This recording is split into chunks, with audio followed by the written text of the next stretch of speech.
是赵少康，欢迎来到 TVBS 少康战情室。在我们今天现场特别来宾：陈亭妃委员、张启凯委员、陈凤馨小姐、马文君委员、徐巧芯委员、张世刚市议员。好，那川普这个第二次就任了，已经差不多100天了哈。那其实我看 CNN 啊，还有英国的什么经济学人啊，或者等等 BBC 啊，都在那个标题上做。已经过了100天了，当100天还剩多少天啊？1600多天，已经在开始算满腿，还有多少天啊？那另外呢，他们做民调了 ，CNN 做的民调呢，70年以来，从罗斯福当总统到现在为止呢，70年以来100天里面民调最低的就是川普，而且节节下降，速度很快呀。2月48， 3月44， 4月41啊，那5月的时候不变39了吗？所以呢，从1945年以来。基本上都是这样，一般都可以在50%以上但是呢，它呢这个掉到41%那2017年曾经掉到42%，但是现在比2017年还低。2017年它的第一个任期那另外呢，它主要因为就是反复无常，它不止关税问题反复无常，它很多问题都是反复无常那美元现在也贬值了10%美股也是跌所以呢，搞得大家。这个民不聊生不知道怎么办那另外呢，他去这个参加这个教宗的丧礼之前呢，登上飞机之前还说美国发大财，放弃好了发大财。他说关税我们加了以后呢，要涨我们的所得税，公司所得税要涨。另外呢，你主要一年呢20万美金收入以上呢，有可能呢通通不要交税。本来美国税是很高的那现在说呢，20万美金以下呢，就几乎可以将来不交了那问题是说什么时候实行嘛？远水救不了近火现在立刻物价上涨了，现在你关税还收不到嘛？但是你怎么有钱去发钱呢？问题在这个地方所以呢，这有点望梅止渴了那另外呢，这个所以川普自己也说要花点时间才做得到。我们1倍将来让你们20万美金以下都不要交税，所以那些这个比较。中下阶层人呢，将来不用交税了，太好了但是呢，不是马上做得到，要一点时间等到我关税收到再给你们降税嘛那我看今天好像亚马逊的在美国的产品已经average 涨30%了1000多项，涨了30%了那货柜上很多东西也没有了，那已经涨30%，而且呢，大部分钱呢都是进口商吸收，那进口商关税进口商吸收呢就涨。大陆厂商因为它本来毛利就不高它怎么收呢？它没有办法吸收嘛。那另外大陆的这个商家像 Shein 也已经要涨了那光这个抹布厨房的抹布就涨了377%，怎么涨这么多呢？你收我145%的关税嘛，对不对？你收我140%，甚至有的还245%那我不涨我怎么办呢？所以大家都在涨先涨。那另外呢，这个到底中方跟美方有没有谈判川普每天就说有谈，我们不断的在谈，甚至呢，上次接受 Time 访问的时候还说习近平打电话给我，那我还以为真的这个不能开玩笑嘛，有谈没谈还可以乱扯，习近平打电话给你是很大的事情对不对？结果大陆方面说没有，乱讲，这样也可能乱讲，就是川普他乱讲，你又怎样呢？他以前的这个书里面就讲说，怎么样谈判呢？要造成一个既成事实。就是呢，我讲了我就赢了啦，没有的事情我讲了就变成有了，我造成一个事实就这个意思所以呢，大陆就反映说没有嘛。美国财政部长说这个到底有没有他也不知道，但是呢，这个有没有针对关税进行磋商或谈判他说呢没有财政部长当然知道嘛，但是他说。这大陆了，大陆说没有，那川普说正在进行，那财政部长是说呢，将来中国会发觉他们难以承受这种高额关税，所以将来呢中国受不了，这是完全迎合川普就中国不会撑太久的了，那现在前一阵子还说这个海运的这个股票大涨，说现在海运需求大跌了，没有货可以去了嘛，所以呢很多地方都几乎呢。就减少1/3甚至呢需求都不见了，根本就没有船了那另外呢，这个虽然川普说我还是很乐观，大家会越来越有钱，但是贸易数字也大减，整个的贸易数字都减少。我们看一下。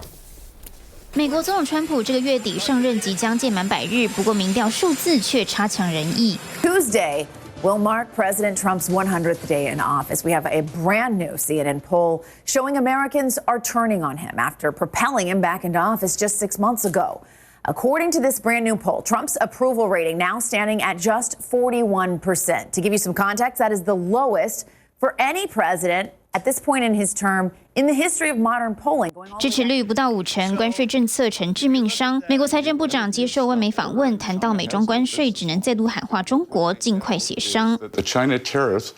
are unsustainable because the Chinese cannot sustain this. 川普则再度在社群平台 po 文，强调关税能帮全民减税，还能增加就业机会。但美中协商持续卡关，民众恐怕很难有感。梁邦伟。这个部分中美可能都会受伤，不过其实川普的民调会下降，我想其实这个是很明显的，因为当时他会当选很重要的一个因素是美国的民众认为川普是可以改善经济的，而且可以提振有很多的政策是可以提振美国的整体经济，还有增加收入。可是现在看起来，其实大家都惶惶不安，因为川普在这一段时间以来，他让大家最惊讶的是，就是美国原来世界警察的角色，还有他这个世界秩序，其实也是美国建立起来的。不管是所有的自由贸易，或者很多的一些组织，他自己都先退群。那这个世界秩序也在他的手下其实整个政策里面，其实也都做了一些调整跟改变。那也不断的在发生。那另外当然就是也让人家觉得美国的帝国主义霸权的这种心态，因为他的那个关税的这样子的一个政策一发表出来，其实感觉好像是强取豪夺，这个对任何国家是无差别的，不管是不是他的盟国也好，其实这个伤害是非常大的，尤其像他的邻国，他本来跟加拿大，其实他都可以对待他这样子，所以像台湾，其实我们现在大概要面临的，我们虽然一直很努力的想说要去谈判，我觉得这个部分我们应该也要跟着大家一起，就是所有的各国世界各国的脉动，大家一起。那对中方对中国的这些杀伤力，我想，因为中国在上一次6年前的贸易战的时候，其实他们已经做了一些准备，所以我想，其实他们在谈判还有得谈。小新。我特别来讲一下刚刚那个讯好了哈，因为对于这个时装，然后年轻人的这个产业，我特别有去研究一下。那这个讯呢，它在2024年哈，那在美国的市占率占了1.53%个百分比。不要觉得这很少，你要想美国有这么多来自全世界的品牌，这家厂商呢占了它的1.53%，而这家厂商它在全球的市占率对美国来说呢，它有占比28.2%，所以美国对他来说也是重要市场。那可是呢，因为这个美国呢，它做了这个 de minimis， 就是800块美金以下本来免税的，现在要加120%的税，所以呢涨了377%，基本上它从20%到50%以上的都有。我们举一个就好了，毛巾本来呢毛巾一条4块钱，现在台币4块钱台币，我帮他换算好了，现在一条毛巾要涨到19.5块台币，所以你就知道这个涨得有多贵多快了。当时大家喜欢去买这一家商品，就是因为它是一个快时尚，它有家具，它有点像这种 Zara 的感觉，还有家居、衣服，然后各式各样的商品都有。所以你可以呢，你去一家店逛，你买衣服的买衣服，然后买抹布的买抹布，什么都有，买小提袋买小提袋。所以呢，它很受欢迎，台湾也有很多人在穿跟在买。可是呢，它一旦这个关税本来说是800块的美金以下是免税的这个东西，它把它加到120之后，这些商家全部的电商全部受到影响之后，第一个受害的，坦白说，美国消费者，因为呢。这家它还有其他的消费市场。我刚刚说，虽然占它28.2很高，可它还可以去发展其他的国家的消费市场。可是对美国人来说，它的毛巾就已经从一条4块变成19块啦。所以这个是立即显然的一个影响。那川普说好，那这个薪资比较低的家庭可以不收税，可是他没有告诉他们什么时候才不收税。所以为什么川普一直在等习近平的电话，等到连有点好，我不确定他是不是说谎了，但是中国大陆他显然他没有承认有这件事情，连这种状况都可以单方面的说习近平打给我，你就知道现在谁等谁比较多。现在美国的经济在这种关税战里面，如果没有跟中国大陆达成足够多的协议，对美国人民的冲击可能会是最大的。那我们的想法是因为我们没有在管美国人怎么样嘛，我们只管台湾人怎么样。那我们不希望最后90天谈判出来之后，变成是除了美国人的海啸之外，台湾这边也被整个海啸影响到，包含我们接下来会讨论到的农产品。对吧？显然川普在痴痴的等啊，但习近平平常你讲哦，大家现在都有点怕川普，也不知道他会怎么样。跟他见面了，好像都没什么好下场。哦，你看泽伦斯基在白宫给他这样羞辱，爱尔兰的总理去跟他谈完以后，他立刻羞辱爱尔兰。那日本首相石破茂跟他通了个电话，通完以后他放下电话就骂日本啊，抢他偷他的钱等等。所以这些国家也就算了，习近平如果放下电话以后被川普这样羞辱，我看习近平绝对不会干这，就大陆的领导人不会冒这样的险，因为不知道你会怎样嘛。那干嘛我冒这个险呢？对，冒这个险不是白衰，被你要骂一顿，干嘛呢？而且习近平那个川普会不会真的没有人知道？他喜怒无常，他自己说我很有弹性，我变来变去，但是我很有弹性，还洋洋自得哈。但是呢，别人就觉得他太不确定。美国现在之所以股市啊、汇市啊，一下跌一下涨，一下跌，跟他一样，跟他个性一样，他讲一句话就涨，他讲一句话就跌，就因为不确定性太高。平常你做事可以乱讲不确定，但是要投资。这个要买股票这些事情不确定，投资人就不敢，所以美国现在就变成这样。美国一不确定，全世界都跟着不确定。休息一下再回来。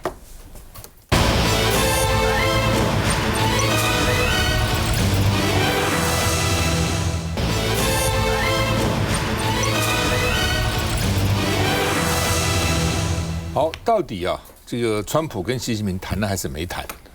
川普说他跟习近平通了电话，但习近平这边不承认，我没有通电话，谁跟你通了电话？AI 吗？那美国的农业部长就说，我们每天都在谈，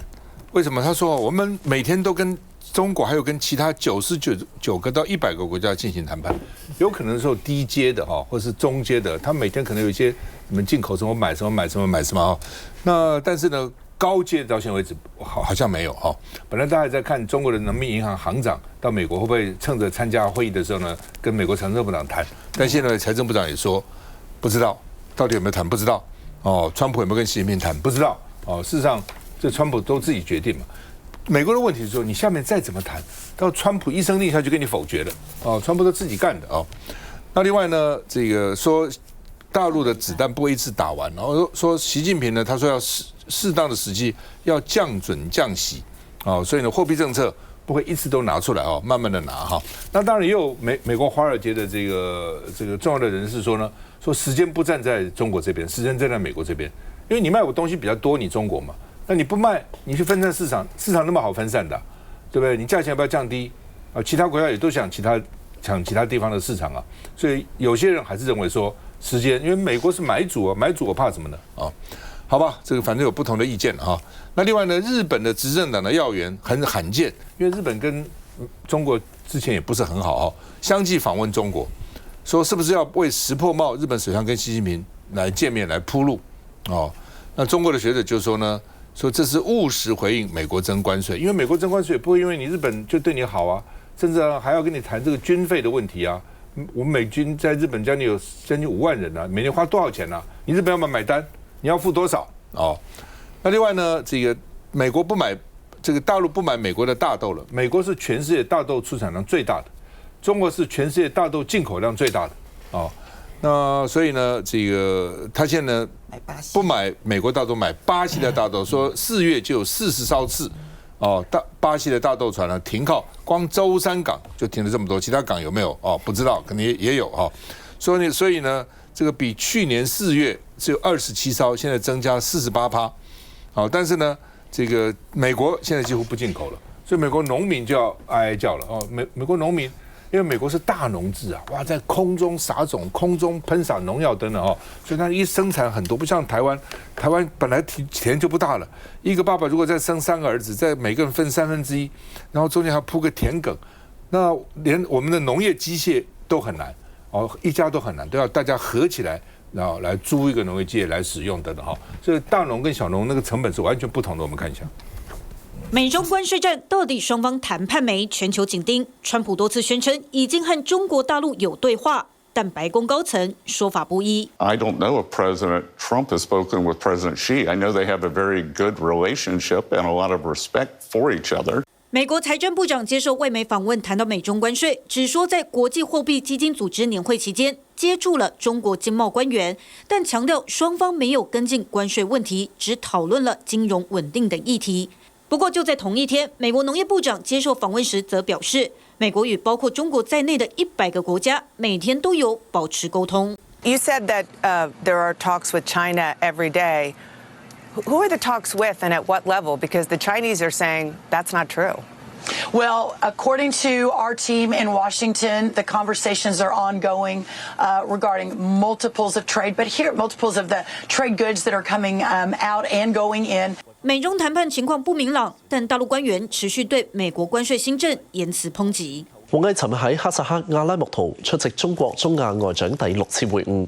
批評美國一意孤行，向180幾個國家隨意加徵關稅，侵犯各國正當權益。除了官方出手，大陸官媒也持續報道，因為美國關稅政策受到的影響，特地採訪了烏拉圭的肉品出口市場。原本境內一半牛肉出口到美國，烏拉圭業者近日表態，將會把主要市場轉移到中國大陸。美中對抗戰火還延燒到聯合國。中國常駐聯合國代表耿爽日前在會議時指出，美國頻繁對特定國家的外交人員拒發簽證，還不顧外交人員及家屬在醫療、教育等方面的基本需求，任意施加歧視性措施，限制旅行自由和就醫，根本是不尊重他國外交官，也完全不符合東道國應有的待客之道。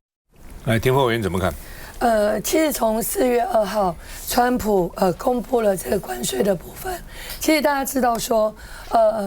一日多变了哈。从4月3号，他就在半夜的时候，当然就是我们的半夜哈，他们的凌晨就直接说，哇，又调整到90天的一个缓冲期哈。所以其实我们看到说，在川普的整个关税政策，已经把全世界搞得非常的鸡飞狗跳，而且不是我们的鸡飞狗跳，是全世界，也不是全世界的鸡飞狗跳，是美国所有的一个厂商客户，他们现在更搞不清楚到底是什么状况，所以很多的美国的一些业者都跟川普政府直接说，那你到底要怎么办？因为他们本身还是要有竞争力，如果没有竞争力的话，那么他们下一波可能会在整个世界市场会遭受到极大的冲击。所以我们这一次谈判的部分，我们除了有我们谈判的一些代表以外，我们也要求经济部一定要把我们所有在目前跟美国客户直接对接的这些关系一定要把握住。也就是说，当他们美国客户清楚了解他们受到的冲击是什么，他们直接去跟美国政府去要求，甚至要求他们要做一个比较确定的一些回应的话，我相信这会比较有用。甚至是客户端永远都是他们是心头最软的一块哦。毕竟选举过来的，你说美国政府不用受到他们客户的要求，或是不用受到他们选民的要求，我觉得这是比较困难。可是如果说你单纯用所谓的竞争力，你像今天对于其他国家一日多变，然后到目前为止，它不断的在改变所谓的一些条件，甚至是一些产业别。这些产业别到目前为止，我们只有看到它在做一些盘点，然后甚至有一些对口的一个状态。可是呢，有什么稳定？不知道，所以我觉得，然后目前其实全世界已经被川普这一波搞得已经有点不知所措，而且这些不知所措是说，到底我们的下一步要怎么去应付？包括我们现在所提的所有的政策，为什么他们说你们一开始不是这个14号就要提出到立法院，可是没有办法提啊，因为从4月2号到4月3号，一直到4月10号这段期间，不断的有很多川普的改变。那你今天要做的任何政策，就是要面对所有我们台湾所有从传统产业到高科技产业，包括汽车零组件等等会受到影响的，我们都要在这一波去协助，甚至我们编特别条例也是要做这样的一个帮忙。编特别预算也是，所以你没有定论，你很难定调，所以才会到现在才有一个雏形。膝盖，美国这财政部长看起来应该蛮诚实的哈。那川普都讲说打了电跟已经跟习近平打电话给他，他说他不晓得，而且他那边后面那句话最重要的，一共现在跟大陆没有窗口可以谈关税，表示两边都没有开始嘛。就通话，如果习近平跟川普真的通了电话。当然就开始详细去谈了嘛，一定会说你跟谁谈啊，一定会指定一个窗口，指定个窗口，那等于是变相说老蒋就是没有打过电话了，或者有的话，但是也不是谈关税了。好，那现在到底两边这两个大国在对抗的时候，谁比较撑得久？中国大陆第一个，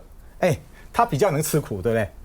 好，然后第二个，他也没有其中的选举，第三个，他在6年多前他就能吃了川普一次亏了。中国大陆是这6、7年来他一直在准备的，所以刚才他会碰到就是说。习近平讲说40的时候，他还要降准跟降息，他子弹都准备好了，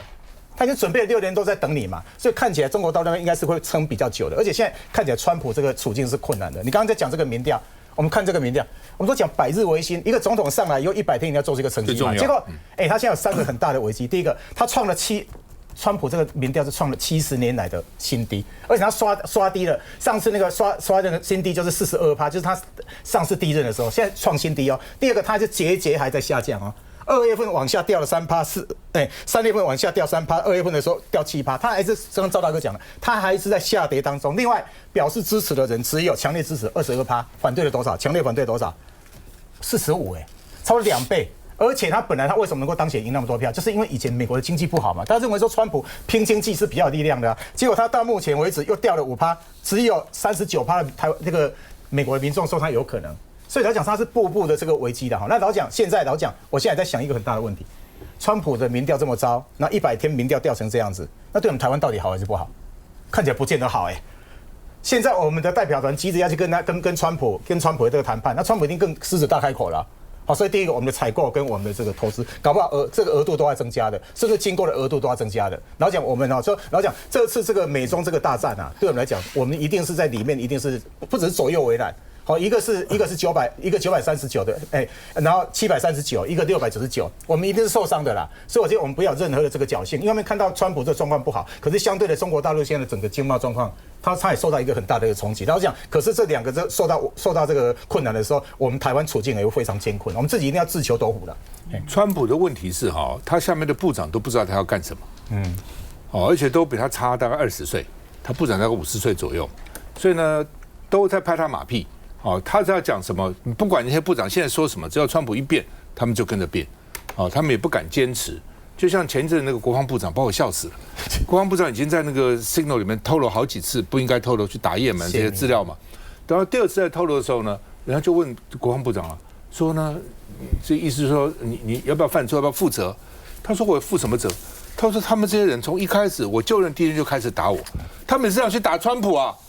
你看，就把他跟川普绑在一起，他们大家都在打川普嘛，都在批评川普嘛，所以他们打我跟打川普，所以每个人都把川普绑在一起来自救。现在美国情况就这样，大家没有人要去跟川普真的敢讲真话。现在的问题在哪里？就是说，现在共和党的参众议员还不敢反对他，因为他锋芒很露。如果他民调这样继续跌等到明年期中选举之前，大家一看说川普不但救不了他们，反而害他们的时候，我告诉你，政治人物变脸比什么变得都快，比那个京剧川剧还快。赶快谁人顾性命，赶快跑了，还扒着你吓死了，搞不好回头还骂他，不要以为不可能，都有可能。休息再回来。